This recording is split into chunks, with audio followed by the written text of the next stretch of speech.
दोस्तों नमस्कार। आज फिर एक कहानी के साथ, कहानी छोटी लेकिन सीख बड़ी। किसी गांव में एक जमींदार रहता था।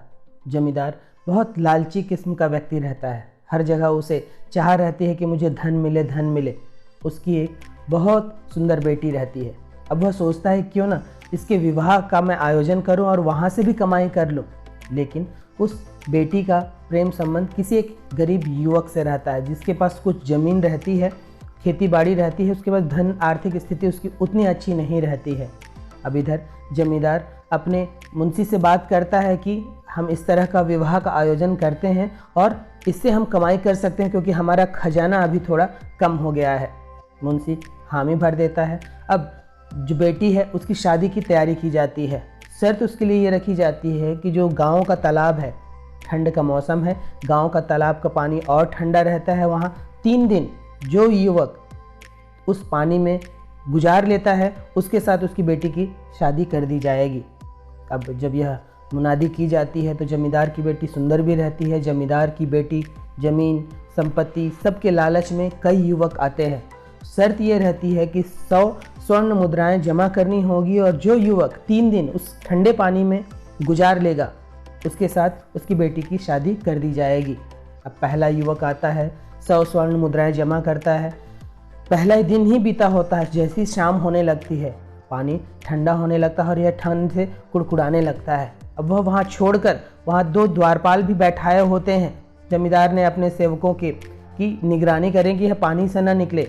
तब वह उन सेवकों से कहता है कि अब मैं नहीं रह पाऊँगा यहाँ पर, मुझे यहाँ से निकलना है। अब वह 100 स्वर्ण मुद्राएँ उसकी जाती हैं। इस तरह से कई युवक आते हैं। अब जब यह बात उस युवक को, जिससे जमींदार की बेटी के प्रेम संबंध होते हैं, उसे पता चलता है, तब उसे एक आशा जगती है कि मेरे पास तो ऐसी ज़मीन जायदाद है, ज़मीन है, लेकिन मैं अगर जमींदार की बेटी को अगर शादी कर सकता हूँ तो ये मेरे लिए बहुत अच्छा मौका है। अब वह जमींदार के यहाँ पहुँचता है। अब जमींदार से कहता है कि मैं 100 स्वर्ण मुद्राएं तो नहीं दे सकता, लेकिन मेरी इतनी ज़मीन है और यह 100 स्वर्ण मुद्राएं से कहीं ज़्यादा कीमत रखती हैं। मैं अपने इस ज़मीन को आपके पास रखता हूं और मैं यह शर्त पूरी करने को तैयार हूं। तब जमींदार कहता है कि ठीक है, चलो यह हमारे नाम करो और नहीं कर पाए तो तुम्हारी सारी ज़मीनें हमारी होंगी। तब वह युवक तैयार हो जाता है।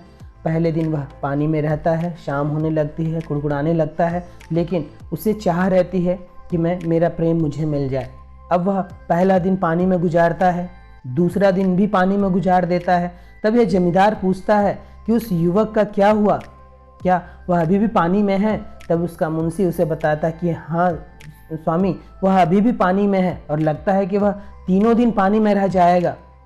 तब जमींदार कहता है कि देखना, वहाँ बत्ती वगैरह जलाकर, लालटेन जलाकर देखना कि कहीं वह रात में निकल तो नहीं जाता है और उसकी अच्छे से निगरानी करना। अब यह अंतिम दिन है, यह नहीं हुआ तो हमारी जो कमाई का जरिया हो रहा है, जो 100 स्वर्ण मुद्राएं और इस युवक से जो हमें ज़मीन मिल रही है, वह भी जाती रहेगी। तब उसका मुंशी वहाँ जो सेवक को खड़ा किया रहता है, वहाँ एक लालटेन भी, बत्ती भी जला देता है कि रात में यह ना निकले। अब तीसरा दिन भी वह युवक पानी में बिता लेता है। चौथे दिन वह जमींदार के पास पहुँचता है और जमींदार उससे पूछता है कि तुमने यह कैसे कर लिया? मुझे तो पता चला कि तुम 3 दिन रह गए। तब वह युवक कहता है कि 2 दिन तो मैंने पूरी तरह पानी में गुजारे और मैं ठंड से बहुत कुड़कुड़ा भी रहा था, मेरी हालत बहुत ख़राब हो रही थी। लेकिन तीसरे दिन शाम को आपके सेवकों ने लालटेन ले आए और मैं यह सोचता रहा कि इस लालटेन की गर्मी से मुझे गर्मी मिल रही है और मैं उस रात भी वहाँ रह गया। तब जमींदार अब अपनी चालाकी दिखाता है और कहता है कि हाँ, तुमने यहाँ पर शर्त का उल्लंघन किया। तुमने उस लालटेन की गर्मी से रात भर रह गए और यह शर्त यहीं पे ख़त्म होती है। अब तुम्हारी ज़मीन भी हमारी होती है और तुम्हारी शादी अब इस मेरी बेटी से नहीं होगी। और उसे वहाँ से निकाल दिया जाता है। अब यह युवक बहुत दुखी होकर वहाँ से गुजर रहा होता कि अब तो मेरी ज़मीन भी गई, सब कुछ गई और मुझे मेरा प्रेम भी नहीं मिल पाया। अब मेरा यह जीवन किस काम का? और वह दुखी मायूस होकर वहाँ बैठकर रो रहा होता है। वहीं पर गांव के सरपंच गुजर रहे होते हैं और देखते हैं कि वह युवक रो रहा है और उसे वह व्यक्तिगत तौर पर भी जानते हैं कि यह युवक बहुत ही अच्छा है। अब जब वह पूछते हैं तो यह युवक सारा वृत्तांत बताता है कि इस तरह से जमींदार ने यह चीज़ें की। अब सरपंच कहता है कि तुम परेशान मत हो, तुम ऐसा करो, उस जमींदार को अपने घर खाने पर बुलाओ, मेरे सारे पंच वहाँ पर उपस्थित रहेंगे जिस दिन तुम जमींदार को खाने पे बुलाओगे, और इस तरह से करना। उसे सारी युक्ति सरपंच जी उस युवक को बता देते हैं।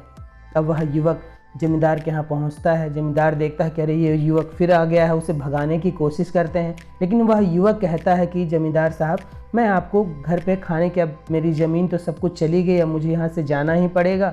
अब मैं आपको चाहता हूँ कि मैं आपको खाना खिलाकर यहाँ से जाऊँ। तब वह जमींदार कहता है कि ठीक है, अब खाना ही बुला रहा है तो मैं खाना खा के इसकी ज़मीन सब हड़प लेता हूँ और इसको यहाँ से गाँव निकाला कर देता हूँ। जब गाँव वहाँ पहुँचता है तो खाने की बहुत अच्छी खुशबू आ रही होती है। जमींदार की भूख और बढ़ जाती है, साथ में वह मुंशी भी होता है। अब जब खाना आया जाता है तो जैसे ही पहला निवाला जानता है, वह जमींदार खाने को थूक देता है और कहता है कि यह क्या है, इसमें तो नमक ही नहीं है। तब वह युवक कहता है कि जमींदार साहब, वो नमक का बर्तन देखिए वहाँ पड़ा हुआ है, आप वहाँ से नमक ले लीजिए, आप महसूस करिए कि आपको खाने में उससे नमक मिल रहा है। तब जमींदार कहता है कि यह क्या बेवकूफ़ी वाली बात कर रहे हो, नमक उतनी दूर पर पड़ा है, वह कैसे खाने पे स्वाद दे सकता है।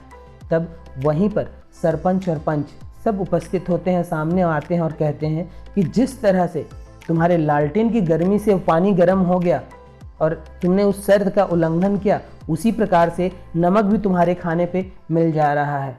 जमींदार वहाँ पर शर्मिंदा होता है। पंच सरपंच की उपस्थिति में वहाँ पर सुनाया जाता है कि अब तुम्हें अपनी बेटी की शादी इससे करनी ही होगी, वरना तुम्हें सज़ा दी जाएगी।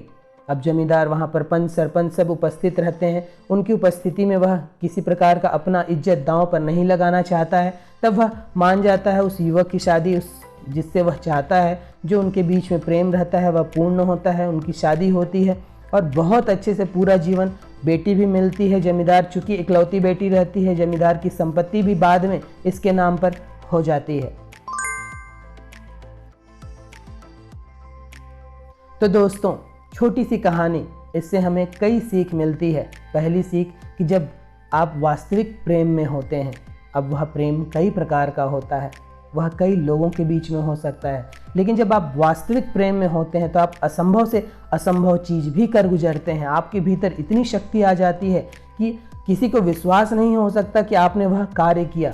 जिस तरह वह युवक उस जमींदार की बेटी के साथ वास्तविक प्रेम में था और उसने वह 3 दिन बहुत आराम से गुजारे उस प्रेम की शक्ति में। जब आपके भीतर प्रेम होता है, आपके भीतर सच्चा प्यार होता है, तो आपके भीतर एक जादुई परिवर्तन होता है और आप ऐसे ऐसे कार्य कर गुजरते हैं जो लोगों को असंभव लगते हैं। दूसरी चीज़ कि हमें हमेशा ईमानदारी का जीवन जीना चाहिए। जिस प्रकार बेईमान जमींदार को जैसे को तैसा मिला, जब लोग बेईमानी का काम करते हैं, गलत काम करते हैं, उन्हें किसी न किसी रूप में 10 गुना परिणाम भुगतना ही पड़ता है। तो हमें हमेशा जो सही है, जो उचित है, उस पर ध्यान देना चाहिए, उस चीज़ों पर हमें टिकना चाहिए। तीसरी चीज़ जो हमें इस कहानी से सीख मिलती है कि जब आप सच्चे होते हैं तो आपके साथ ऐसे लोग, ऐसी घटनाएं घटती हैं जो आपकी मदद करती हैं। प्रकृति भी आपकी मदद करती है, ईश्वर भी मदद करती है। जिस प्रकार वह युवक जब हताश था, रो रहा था, तब वहाँ पंच सरपंच ने उनकी मदद की। तो जब आप वास्तविक होंगे, सच्चे होंगे, तो आपका मदद ईश्वर भी करेगा, लेकिन जब आप बेईमान होंगे तब ईश्वर के आप चहेते नहीं हो सकते। तो यह छोटी सी कहानी जिससे हमें यह सारी सीख मिलती है। और व्यक्ति जब सच्चे प्रेम में हो, अब वह सच्चा प्रेम पति पत्नी के बीच में हो सकता है, बेटे पुत्र के बीच में हो सकता है, संतानों के साथ हो सकता है, किसी मित्र के साथ हो सकता है, किसी गुरु के साथ हो सकता है। लेकिन जब भी आप वास्तविक प्रेम में होंगे, आप ऐसे ऐसे कार्य कर गुजरेंगे, आपको अंदर से ऐसी प्रेरणा आएगी जिसे लोग उस कार्य को असंभव ही मानते होंगे। तब अपने जीवन का अगर आपको प्रेम मिला है, उसकी कीमत को जानिए, उसकी वैल्यू को मत कम आंकिए और उस प्रेम की शक्ति से अपने आप को परिवर्तित करते चले जाइए।